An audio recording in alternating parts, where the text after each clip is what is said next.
नमस्कार, मैं हूं नवेंदु और आप देख रहे हैं कैपिटल टीवी। पाकिस्तान के अवैध कब्जे वाले कश्मीर यानी पीओके में भयंकर बवाल जारी है। विधानसभा चुनाव के दौरान 48 घंटे में पाकिस्तानी सेना ने करीब 40 लोगों को मौत के घाट उतार दिया है, जिसके बाद अंतर्राष्ट्रीय स्तर पर पाकिस्तान की जबरदस्त किरकिरी हो रही है। और हैरानी की बात यह है कि इतने लोगों को मारने के बाद भी पाकिस्तान बेशर्मों की तरह कह रहा है कि ये पीओके वाले तो हमारे लिए भारत जैसे दुश्मन हैं, इनकी मौत से हमें कोई फर्क नहीं पड़ता। सोचिए इन जिहादियों ने कैसे कायरता की पराकाष्ठा पार कर दी है। पीओके में जम्मू कश्मीर ज्वाइंट अवामी एक्शन कमेटी JAAC ने गंभीर आरोप लगाते हुए कहा कि पाकिस्तानी सेना ने पिछले 2 दिनों में 40 लोगों को मार गिराया। इनमें से करीब 30 लोगों को मंगलवार को और करीब 10 लोगों को सोमवार को पीओके में इंटरनेट ब्लैकआउट, राजनीतिक अशांति, हथियार बंद कार्रवाई और बड़े पैमाने पर धांधली के आरोपों के बीच जबरदस्ती चुनाव संपन्न कराया गया। पाक रक्षा मंत्री ख्वाजा आसिफ का शर्मनाक बयान। पाकिस्तान के जिहादी रक्षा मंत्री ख्वाजा आसिफ ने पाकिस्तान अधिकृत कश्मीर में प्रदर्शनकारियों पर हुई बेहद बर्बर कार्रवाई पर बेहद ही शर्मनाक और विवादित बयान दिया है। आसिफ ने कहा है कि वो इस्लामाबाद के खिलाफ सड़कों पर उतरने वाले प्रदर्शनकारियों को भारत के समान दुश्मन मानते हैं। ख्वाजा आसिफ ने प्रदर्शनकारियों के साथ बातचीत की संभावना को सिरे से खारिज कर दिया और कहा कि ये केवल पाकिस्तान के दुश्मन हैं। सुनिए। नहीं जी, मेरा नहीं ख्याल कोई डायलॉग होगा जो जिस तरह मैं फिर दोबारा कहूँगा कि मैं इनको हिंदुस्तान के साथ जो है ना इन लोगों को ब्रैकेट करता हूँ, उसी ज़ुमरे में इस्तेमाल इनको शुमार करता हूँ जिसमें हम हिंदुस्तान को दुश्मनों की सफ में देखते हैं। ये लोग भी पाकिस्तान दुश्मन हैं। एक स्थानीय टीवी चैनल से बातचीत में ख्वाजा आसिफ ने यह बयान दिया कि मैं प्रदर्शनकारियों को भारत के श्रेणी में दुश्मन मानता हूं और उन्हें कभी माफ नहीं करूंगा। उसका यह बयान पीओके में जारी विरोध प्रदर्शन के बीच आया है, जब पाकिस्तानी कायर सुरक्षा बलों ने JAAC के अगुवाई में निकाले गए विरोध प्रदर्शन पर भीषण गोलीबारी की और 40 लोगों की जान ले ली।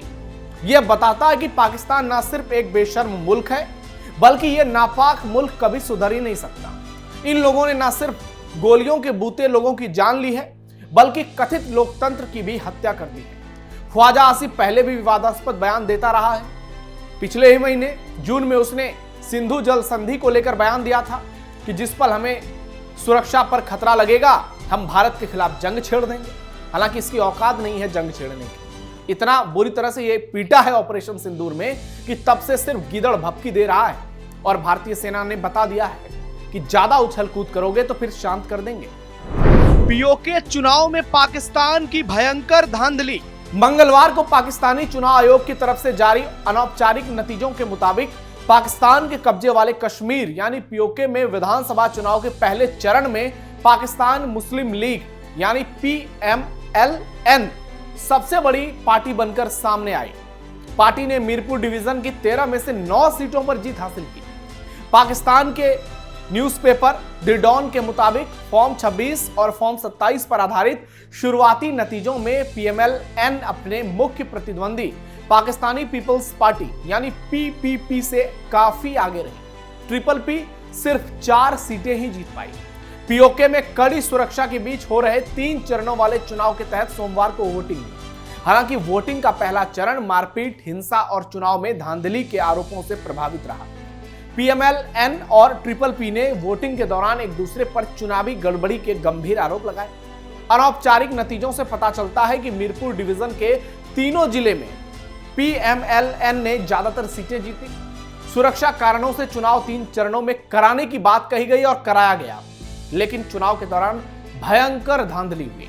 इस प्रक्रिया में 14 लाख से ज्यादा रजिस्टर्ड वोटर के हिस्सा लेने की उम्मीद रही।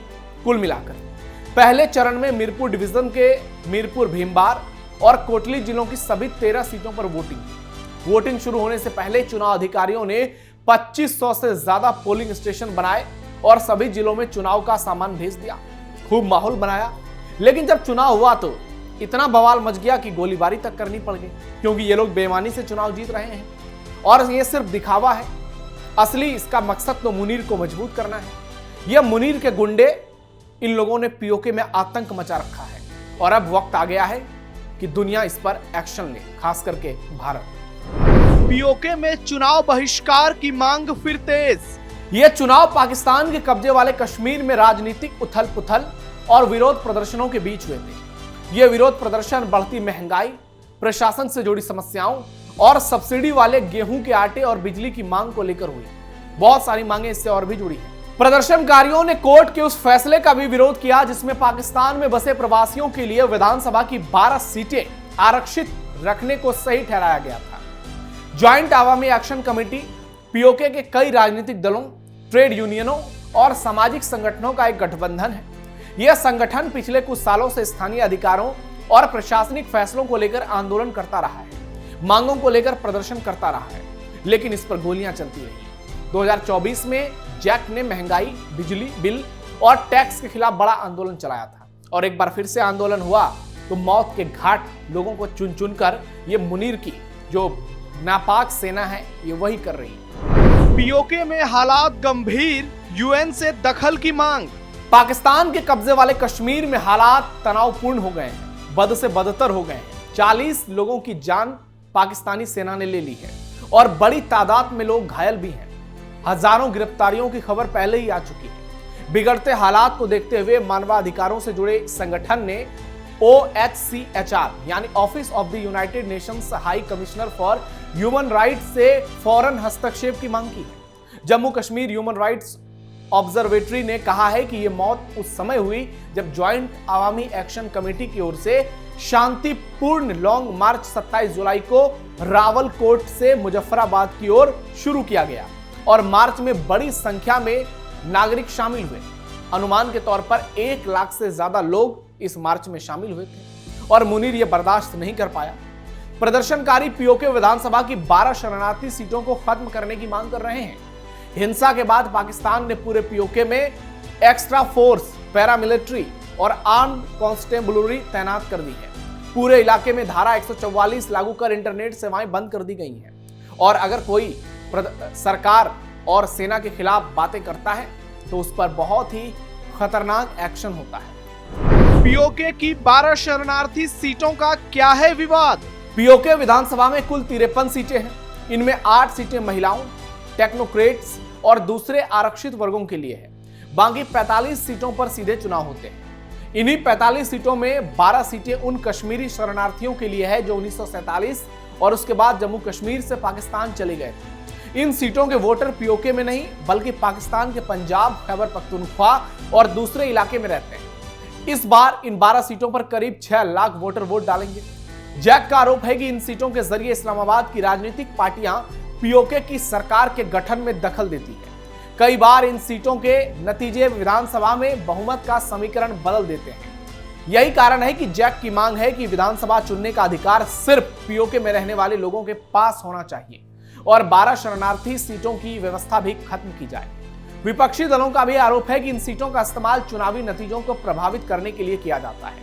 इसी कारण पाकिस्तान तहरीक-ए-इंसाफ, पीटीआई समेत कई दल चुनाव प्रक्रिया की निष्पक्षता पर गंभीर सवाल उठा रहे हैं और पूरी दुनिया से यह मांग हो रही है कि पाकिस्तान का यह नंगा नाच बंद होना चाहिए। भारत ने पाकिस्तान को बुरी तरह धोया।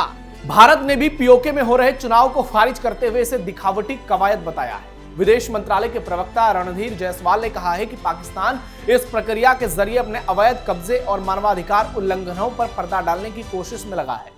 कुल मिलाकर पाकिस्तान की स्थिति बहुत खराब है। पाकिस्तान चारों तरफ से घिरा है, बर्बादी की कगार पे है और उसका कारण है उसका आतंक प्रेम, जिसके चलते मुनीर बर्बाद होने जा रहा है। एक तरफ से अफगानिस्तान पीट रहा है, एक तरफ से बलूच पीट रहे हैं, एक तरफ से पीओके में बवाल है, एक तरफ भारत है और चीन तो इसका मजा ले ही रहा है। तो हर तरफ से पाकिस्तान बर्बाद होता हुआ नजर आ रहा है और आगे चलकर अभी पाकिस्तान की स्थिति और भी ज्यादा खराब होने वाली है, क्योंकि जिस तरीके से प्रदर्शन हो रहे हैं और प्रदर्शन के बाद विरोध प्रदर्शन हो रहे हैं और दुनिया के लोगों से, दुनिया के ठेकेदारों से हस्तक्षेप की मांग की जा रही है, पाकिस्तान पर एक्शन की मांग की जा रही है। आने वाले समय में मुनीर का भट्ठा बैठ जाएगा और पाकिस्तान को बड़ा झटका लगेगा और यही पाकिस्तान की बर्बादी का सबसे बड़ा पॉइंट साबित होने वाला है, क्योंकि जिस तरीके से पाकिस्तानी सेना, पाकिस्तानी सरकार पाकिस्तान में खुलेआम आतंक मचा रही है, खास करके भारत के उस कब्जे, जो भारत का हिस्सा है, जो पाकिस्तान का कब्जा है, कश्मीर वाला वो इलाका, वहां तो पाकिस्तानी सेना ने हद ही कर दी है। और इसी के चक्कर में आज पूरे विश्व में पाकिस्तान की जमकर किरकिरी हो रही है और लोग पाकिस्तान की वैश्विक स्तर पर पिटाई की मांग करने लगे हैं। आपकी क्या राय है, कमेंट बॉक्स में बताइए। हमारे वीडियो को लाइक शेयर कीजिए। फिलहाल के लिए इतना ही, धन्यवाद।